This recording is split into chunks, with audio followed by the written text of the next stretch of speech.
What is going on, everybody? It's the Front, and we're back again with another Alexa's Clash here. This is a couple weeks ago, just now getting it done. But as you see, my opponent here is going to start off this Clash here. They're drawing their first 5 cards. Obviously, there is no mulligan in this Clash, which honestly is fine. But, you know, mulligan can help you every once in a while. I don't like the mulligan, even though I've been known to be stubborn about not mulliganing, and it ended up hurting me in the end. Like I said, the best deck to actually mulligan with would probably be the Cryo Scorch deck, if you're doing a Cryo Scorch deck, because you need those spirits in the underworld. My opponent's going to play off the top. They're going to play the Estella Ash Rabbit because that is the best play. That's the best first start play ever. I saw Temple of Sun, I saw Ambrosia. I don't think they meant to do that, but it happens sometimes. So, hey, it is what it is. I had someone in a previous Clash tell me that what they were picking out of their Ash Rabbit thing, which you don't have to do that. All you have to do is just grab 3, look at them off the top, and go, oh, I want this one, put the other 2 back, and shuffle. So, hey, new players, younger players, people who haven't been around very long, they're going to do that sometimes. It happens. They set 1, they shuffle the deck. It's my turn now. My dice is still in the way for some reason. My turn. Now, I like that play so much that I want to do the same thing. I play the same exact card, the same LS Rabbit, which that's fine, but they do end up dropping the Gorgon's Gaze on me to prevent me from searching my top 3. So I don't get to look at my top 3, pick 1, and then shuffle back. They were like, ain't happening today, boy. So they go again because I really had nothing else I could do.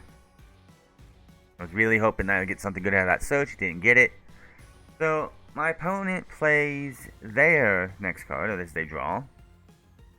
And they're going to play Illuminate and a Nebuleo. A Nebuleo, of course, lets you foretell 4. If you can find a Celestial, Nebuleo, or a Leo Bright, or a First Light, you can add them to your hand. Unfortunately, I do hit them with the Gorgon's Gaze, so they are not going to be able to foretell for anything coming out of this turn. So they are going to play the Golden Fleece, which this gets annoying here in a second, to prevent the Nebuleo from being attacked. I'm going to throw a scenario out for you, we'll see it in a second, that this prevents me from being able to get the big doggo out in any way, shape, or form. So I'm going to play the Helios Chariot Ride. Here, preventing them from using runes. That is the call for me to do right now.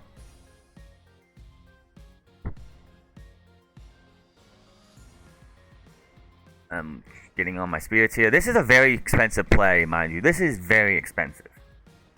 What is about to happen? Now, obviously move the dice out of the way so I can put do my stuff.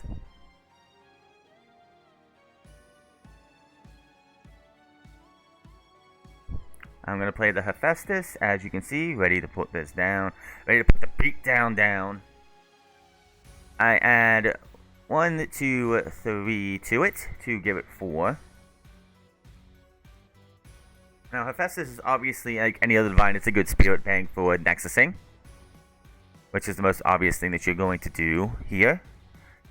Now, Kinleo Nexus is always a fun little thing to do, but this is not a Kinleo Nexus. This is the more devastating Exalt Flare Nexus, as I'm going to put Exalt Flare down.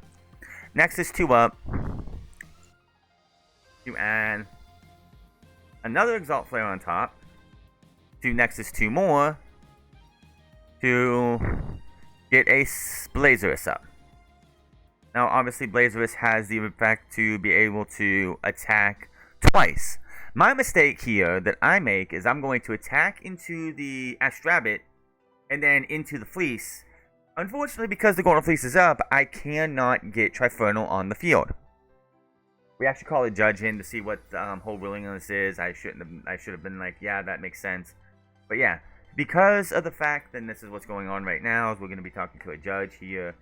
I made the foolish mistake of attacking the Ash Rabbit, which was not harming anything at all. There was no harm for that Ash Rabbit to be there. So instead of attacking into the Nebuleo twice to get rid of it, I decided I'm going to attack this Ash Rabbit and then attack the Nebuleo's Fleece, trying to get Trifernal up. Unfortunately, Fleece is on the field. It prevents me from getting Trifernal, which honestly is a very good strategy for when it comes to playing against an FTK or an OTK type deck or something that has to do with Blazerus, the Exalt Flare into the Blazerus. Even if I Exalt Flared once, being able to attack into both of those, but the Fleece is there preventing Trifundal to come up, which is also going to prevent, obviously, major big buku damage.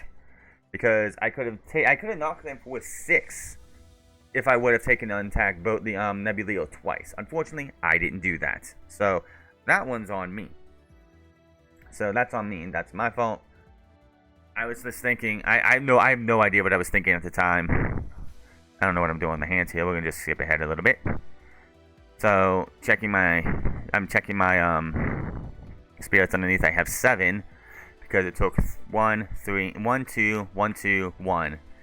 Now, if I would have had a Waspire in my hand instead of a Blazerus, I could have disenchanted most of those, 4 of those, and did 8 damage to them, which would have been more than what I would have gotten had I attacked and destroyed a Nebuleo and an Astravel without the Fleece on the field.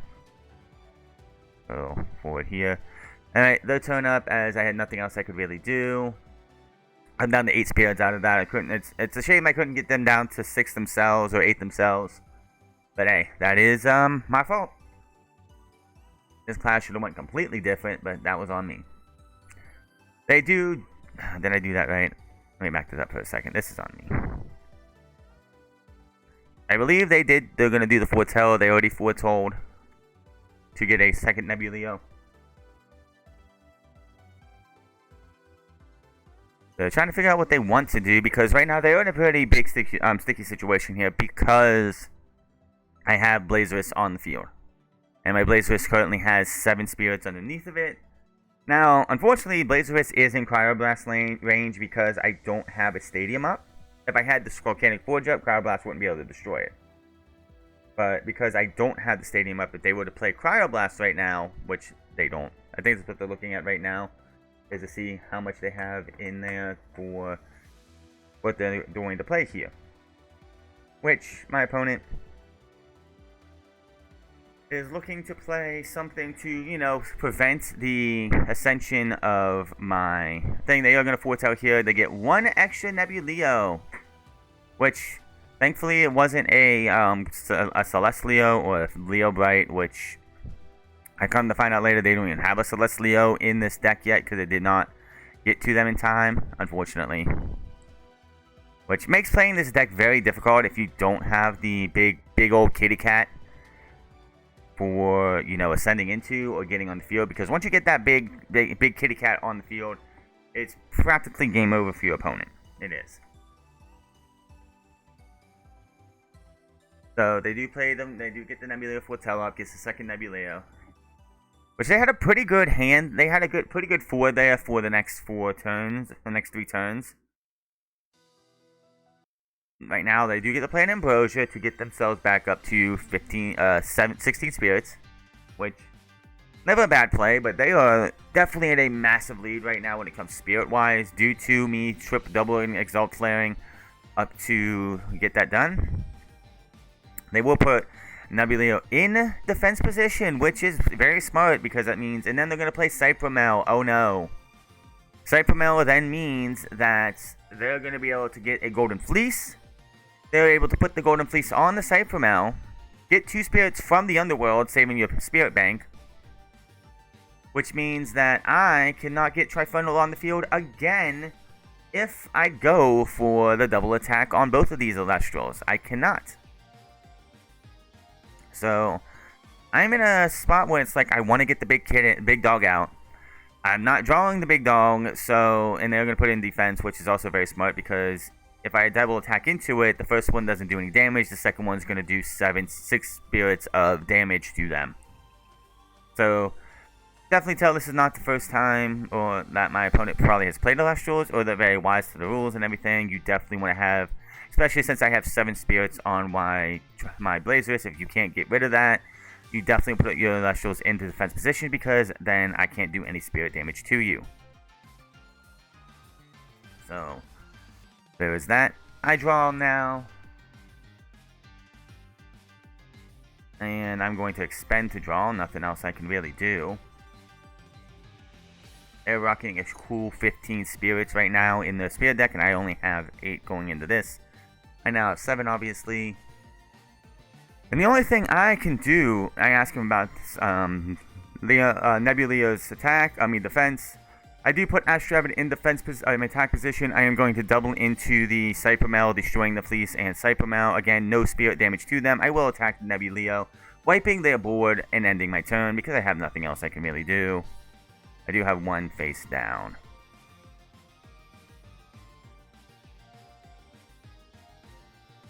So that is, it's definitely not fun. The fact that I have this big, huge monster on the field, and I want to actually go in and get the big doggo, but I can't get the big doggo to draw. Thus, I'm stuck with that. But they are going to play the Astrabbit again. Look at the top 3 on their hands. I do have a Gorgons. I think I have a Gorgons down, but I didn't play it. But I'm at the point where I got board state right here that I don't need to worry about. They do think about it, but they are going to put Astrabbit in defense position, which is a very smart idea.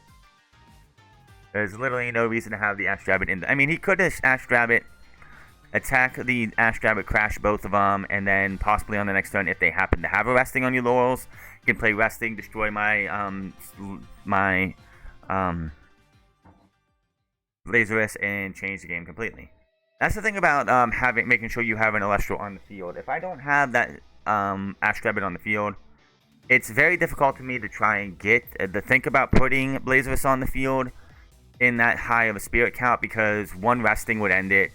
Earthquake obviously ends it no matter what, but you want to try and make sure that the only out that you have right now, it still has Cryoblast that they have it, but also resting does not affect me because Astrabbit is on the field. They end their turn. It is mine now. I draw. I'm looking for my spirits deck, and I realize I'm out of fire spirits, so I'm going to come over and take 2 off, and you can only do this for invoking counter runes. And I'm going to play an Eruption to hit them for 3 damage. So I'm then going to attack twice, and the first one destroys the Astrabbit, the second one hits them for 5, and the Astrabbit hits them as well for 6 damage. So the damage that should have happened a couple turns ago happens now. So we are down to 7 spirits for me. Thank goodness for me able to use the Eruption to prevent, to be able to knock them down to 3 spirits. And then I hit them for 6 to knock them down to 8. My opponent draws. It is their turn. They are on the back foot right now, even though we are at a 7. They are at a 1 spirit advantage at the start of the turn. And here we go right now. They ain't got much to do, probably. I mean, not having that Celestial in their back pocket or in their deck anywhere definitely does hurt. It's like, I would not suggest, if you ain't got these, if it's the only deck you have, it's really tough to sit here and justify playing it. You gotta get that Celestial. And you don't really need 2. 1's good. But if you can get 1 into your deck and you're able to foretell that up to be able to ascend into it, then you're going to be sitting pretty for a lot of clashes. But he is going to play the second Nebuleo. They are going to foretell the 4, looking for probably Leo, but Apollo, a Temple of the Sun, and Ambrosia, and another Temple of the Sun. So, on hindsight, they did strike out when it came to looking for probably a Leo Bright, if they have that in their deck. Which is fine. This means that they are in trouble. They do attack. Now, the reason they're in attack position, they do crash and destroy my Astrabbit because they are. And Nebuleo gets +1 for every Nebuleo, Celestial, or like all of them on the field. He is at a 3 and destroys my Astrabbit. So we are at a 7-7 draw right now when it comes to spirit count. So I draw, I put 1 face down. I really didn't need to. I believe I expended the draw 1, so I should be at 6 spirit, 6 at the end. 5 because I do play. It looks like I do play the Volcanic Forge. And then I'm going to count my spirits. I should have 5 underneath of me. I attack the Nebuleo for 4. Spirits of damage, which puts them down to 3. And then I hit them for game, which is 5. So that is going to be the clash right there. as I'm showing off that I have the 2, and I have a Resting on Your Laurels in my hand, which I could not play because I had board state, I had the lead. And thankfully, the last 2 minutes is us talking everything and some other stuff. But that is going to be the Illustrious Clash for today. Hit that subscribe button, comment down below, like or dislike this video, and I will see you guys on the next one. Make sure to check out the Illustrious Clash Kickstarter on Kickstarter. They're at 350k, 320k. Want to get that up to 500 if you can get there, just because I want to see what else this game can get. So then, you guys have a good one, and I'll see you later.